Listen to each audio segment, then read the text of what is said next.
My name is Marcel Hansen, and you're listening to Small Habits, Big Changes. Let's dive in.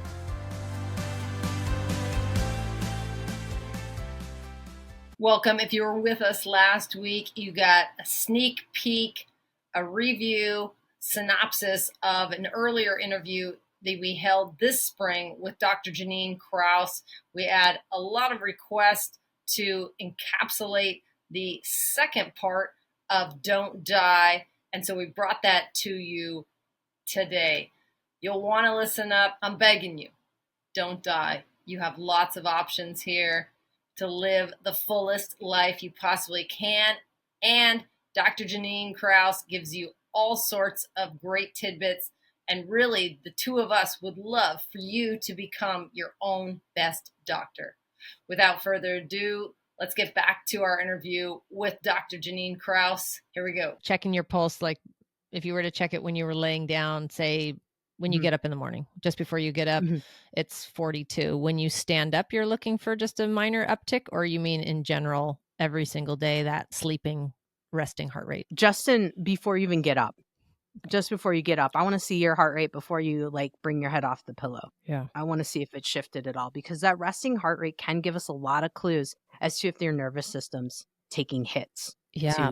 From whatever. This is a little self-indulgent, but I'm going to go this way because I think you might have some good insight. That's a good point. So as far as blood pressure, so I always encourage people to have their blood pressure cuff, check it at the same time using the proper procedure to check it at the same time every day and kind of know what your base is. And I did this as a project in college, probably 15 years ago. We got to choose anything. And for some reason I chose cardiovascular. I had no background to it or anything, but I thought it was fascinating. Like the systolic, yes. But now even more so, your mean artery pressure, like all these things I'm really into. Like I geek out on that stuff hardcore. Like I have multiple apps that I check and I'm looking. And it's funny how for me, I have pretty low blood pressure in comparison to like the masses. 120 over 80 is just not existent in my world. Like I could be running around and I might get it up to that. But last night after a hard workout during the day and a pretty active afternoon, I checked it around dinner, just before dinner time, sitting down, resting, being still, taking some good breaths, and then hooking up the machine, checking it. It was like 117 over 70 or 1 or something with like a 59 pulse or something. So that was like my active state. I was pretty active, but normally mine's quite low, almost to what other people would think as dangerously low. That's where I'm at. Maybe you could talk about like, what's the benefit in me knowing that I normally have this blood pressure and now other people know. So if I were to get in an accident and go in or whatever, like people would know what kind of my baseline is, not freak out like she's low. It's like, that's my normal, right? And so how does that benefit you when someone comes to you and kind of knows their shit? Like what, does that even ever happen? Maybe because of how I practice and word of mouth, a lot of people know I'm a great resource for those who have been tracking their stuff for a long time. But the benefit of tracking your health metrics like resting heart rate, blood pressure, even using things like Oura Ring data or, Whoop data or any of those to know, all the different metrics and your labs too, is that when something is off, but you also know when there's a pattern in life. You get stressed, things go up and then they come back down. You also know if there's a pattern in terms of when you're not taking care of yourself /stress. Because I think for a lot of people, we think, oh, I got this, I'm fine. Yeah, stress, no big deal. But then we see how it impacts us. And then when we get things back online, it'll improve. We can also see trends over time where maybe you've developed some habits or vices that are not serving you. And one of the big ones I see with women over 40, there's this thing about drinking wine. I don't know what it's about. Maybe it's the labels are cool. Maybe it's just the concept of seeing people in a winery in a commercial just looking super chill. I don't know. I see the same thing with Sky Rizzy commercials, so I'm not really sure how we connect that. But let's just say the wine thing is a big deal. And it's really key for folks to see who've been tracking their stuff. What happens when we develop a 2-3 glass bottle of wine night habit? And the body's not compensating. I think that whole resveratrol being healthy for you is taken out of context because in order to get, I take resveratrol, so it's kind of funny, but I haven't drank a whole bottle of wine in my entire adult life. And I don't think I've touched a sip in well over 12 years. So it's just, I'm not a wine drinker. I'm not a drinker. It's not my identity. But I think that one day back in, I don't know, I feel like it was the late 80s, but maybe it was the 90s, like resveratrol, there was some kind of like, red wine is good for you. You could have a glass of wine even in pregnancy. Red wine, 1 glass a day. When this information came out, I was horrified, especially when they started saying like, you should drink it when you're pregnant. Like, I think you missed, there's like a little bit of marketing going on here. Facetiousness aside, holy smokes. Like you'd have to drink like, I think it's 30 or 40 bottles of wine to get the Yeah. amount of resveratrol that I just take in one little capsule every day. I believe there are benefits in resveratrol, but the toxin and the poison that goes in with it in red wine is absolutely a net negative 100 times out of 100, no matter what anyone ever tells you. And I think that all of my clients now use the Whoop. So it's a requirement for me to coach them. And it's fascinating to see. You can, okay, we're not going to drink for 3 weeks, no drinking. And that's usually a big challenge. So when that occurs, they might slip or whatever, but when it occurs, they're watching their metrics and their sleep is improving, night after night without the wine. And then I'm like, now, whenever you're ready, go ahead and you have your normal old 1-2 glass, even 1 glass. Doesn't matter. One glass. And we're talking like, I don't know, what's that, 6-8 ounces of a full bodied red wine, sleep tanks, recovery tanks for the next 3 days. So you can have 0 drinks a week and optimize your health, or you can have 1 and you might get 1 day of recovery. And if you had 1 drink every Tuesday, you would basically probably be recovered. Maybe by Friday, Saturday, you might have a good day of recovery, and then it probably wouldn't hold, and then you'd drink again. And that would accumulate to a point where after a few weeks, you probably would never have that full day of recovery. It's fascinating to see that in black and white. I don't think people really understand. They're like, oh, it's just 1 drink. And they're saying just 1 drink a day. I'm like, I'm talking a week. Your body takes, your heart rate variability takes a good 4 days to bounce back from any alcoholic intake. And when I say alcohol, I should say that the liver metabolizes and behaves very similarly to sugar. So sugar as a toxin, alcohol as a toxin, like it's getting metabolized, that the struggle to metabolize it and work it through is very similar. And when you put that in perspective, you can see why people are really struggling with sleep. They're really struggling with caffeine intake now because of sleep. This is a domino effect. They go to bed tired. They wake up tired. They drink another cup of coffee. They're still tired. Yes, it's trapped that adenosine receptor. It made you feel for a second you might not be tired. You're drinking again. I know people are drinking 3-4 cups of coffee. I'm like, dude, you got to stop drinking coffee eventually, but you need to cut out the sugar and the alcohol. You are on this vicious little hamster wheel that doesn't allow your body to ever get back to homeostasis, if you will, and that balance of, yes, there's a good stress, and that's important. We need to have a certain amount of stress. And that's something I learned more so in the last couple of years, is like, I was always thinking no stress is good stress, like not to have any, which I can create a pretty stress-free life, but that means your parasympathetic and sympathetic nervous systems are not in balance. They need a balance. They're not looking to be 100% relaxed and 0% flight or fright. Like if a tiger came out of, the closet, I'd be dead because I'm so relaxed, right? So I need to work on that balance of carrying a certain amount of, and that comes from chi and from blood flow and circulation as well. That helps all that. But having that balance. Speak to the wine. Like, how is that conversation coming? I mean, you just said like it's a thing, and it's a real thing. 40s, 50s, 60s, 70s, 80s. And I want people to hear out there, we all are unique. And of course, everything we're saying is not a blanketed, like, this is what you should do or anything like that. But know that for the masses, the organs of the body work a certain way. And the kidneys and the liver, they work a certain way and operate a certain way in everyone. They're going to be a little different, but they have certain functions that they perform.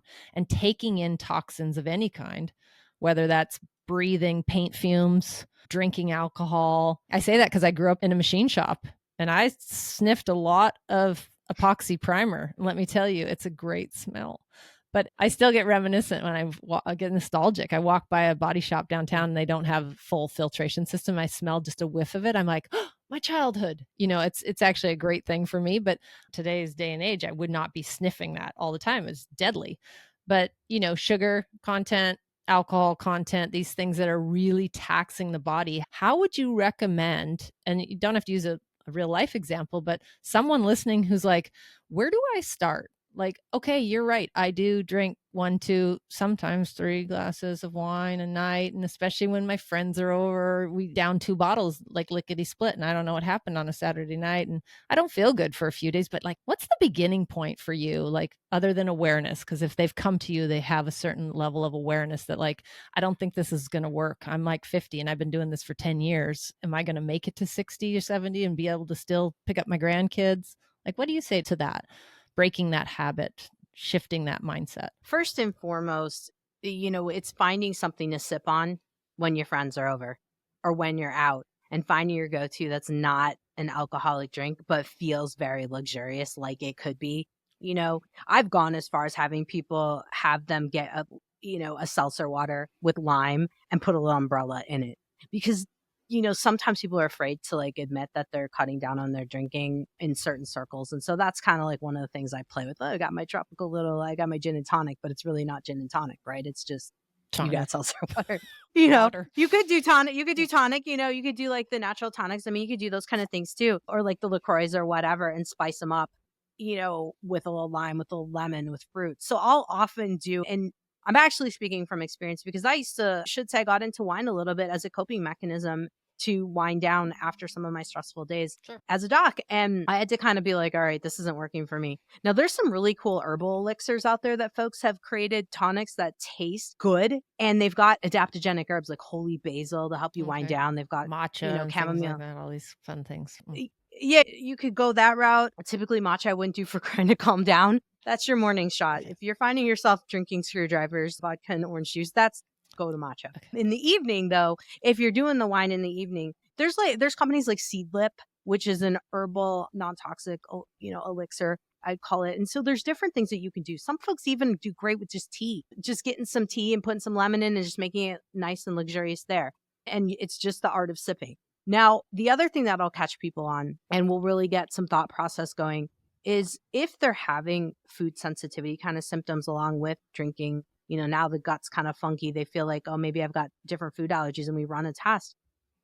I will see dyes show up in the labs. And I'm like, are you eating Skittles? Are you eating Fruit Loops? And they're like, no, I eat nothing that's dyed. Tell me which, dyes. Are you talking about like dye red 5 or the yellow and things that are coming? Okay. Carmine red, like red number 5, blue lake, all the yellow number 5 or whatever the numbers are. Forgive me for not being exact, but what happens, that those dyes are in the wine. They're putting it in there to get a good color. Wow. Now, another big one, arsenic. Oh, where's that coming from? Wine. And so a lot of the toxic things I find in blood, or I'll find different dyes, different stabilizers, I run down someone's diet. They're pretty dang clean on their diet. I'm going, that's your wine, sadly. And so that's the other place I get people on with, when there's a realization of whatever brand they're drinking is doing these kind of things. So that's a whole nother aspect of wine. You got to know your winery, you got to know your stuff. And also, not only that, is it worth it? Okay, maybe we need to think about going back to alternative sipping. I love adaptogenic herbal elixirs. Love them. And there's so many out there now. There's even all the CBD drinks. Yes, you could go that route, but really I'm more on what's closest to nature, kind of like you're getting some straight up herbs and you're mixing it yourself. I have to say, like the LaCroix and the salsa and stuff, they come in cans. We don't know if BPA is not in there. It could be A, B, C, D, E, F, G, BPA.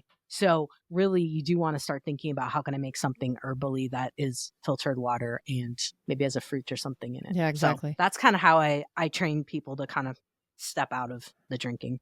What would you say to that about functional medicine and historically functional medicine, I guess? The beauty of it is that you can do a lot of this at home. You can do this, on your own. Chinese medicine, as everyone says, 5,000 plus years old. It's ancient. And it's ancient because that's what was the frame of medicine at that time. But it's also you can use it really easy. A lot of the techniques are simple. And now, of course, we've expanded on it with the tapping and different things we've talked about today. But really, I want folks to really think about in terms of Chinese medicine that, yes, it came from Asia, right? And it doesn't mean that it's for Chinese people. Like some of us, yes, definitely think that my family's also went down that route growing up in the Midwest. It's like that, or I'm a witch doctor, either or voodoo. It is what it is. But unfortunately, I want you guys to all think about this. We've been sold a type of medicine as being the only type of medicine since in the 1940s when penicillin came about. Prior to 1940, the medical doctors were using a lot of techniques very similar to Chinese medicine, very similar to what a lot of naturopaths were doing in terms of homeopathics and things of that nature, because there wasn't the pharmaceutical industry.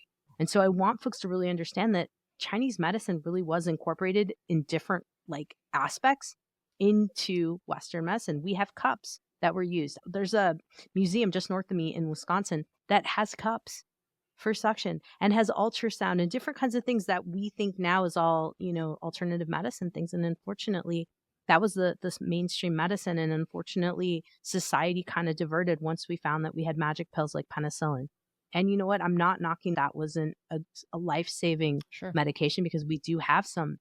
But really, all of these ancient medicines were rooted in helping folks help themselves. And that's what functional medicine's about. Helping yourself. I love it. Help yourself. And it's free. It's like a buffet. Help yourself. Yes. And the currency that you use to access the buffet is your time and curiosity. It doesn't even cost money like nowadays. I mean, if you're already paying for, I guess you could go to the library, but novel idea. I guess if you're already paying for your cell phone, you have access to a lot of things. And yeah, there are some, I want to say, not everything on the internet is true. I want to say that because there is some misinformation. And I think once you start to, at least it was my experience and my experience of many people that I've worked with, is once you start on your journey of kind of discovering, like peeling back layers of the onion, and your curiosity is kind of like takes over and you're really committed to that, you start to develop a sense about you as to whether or not things make sense. Like if someone throws something at you like, this could do this, and you're like, okay, not so gullible now. I'm kind of learning along the way, getting my bearings about what just makes sense. Like question that. We've lost our sense of questioning what appears to be authority. I don't consider doctors to be authority over me in any way, shape, or form, but we've been trained to believe that. And then we just take it. Like my friend's husband just was going to take the statin.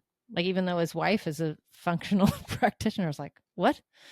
Because no fault to him. He's not alone. There's millions and millions of people that just go to the doctor and they just take whatever they give them. They're like, oh, okay. And then until the next prescription fixes what that prescription gives side effects to. And then, soon down the road, you're taking 5, 6, 7. You don't know what they do. Half of them conflict with one another and they cause all kinds of side effects. They're not even solving the problem that you originally went in for, because they're not solving the root. They're not looking at the root, right? So thank you so much for sharing all your wisdom. I feel like we could easily go on like 3-4 hours every single time we talk, because there's like so much. We didn't even touch on so much, like so many things in my head going, but you didn't ask her about, oh yeah. So like, thank you for being so generous with your time. And of course, you're always welcome. I encourage conversations that help me to feel sane, because I've been talking this stuff for pushing 3 decades. And it's so nice to see that people exist on other parts of the world, not very far actually from us. We're not very far apart, but people exist that are on the same mission of just self-discovery. And then you're sharing it with people that come in your path, which is fantastic. I appreciate all the work you do. For those of you wanting more information, we will link Dr. J's social. I don't think she said exactly where she's located. Go ahead and spit it out. What do you got? On Instagram, it's Dr. Dr. Janine, Jannine, Krause, Krause, all put together.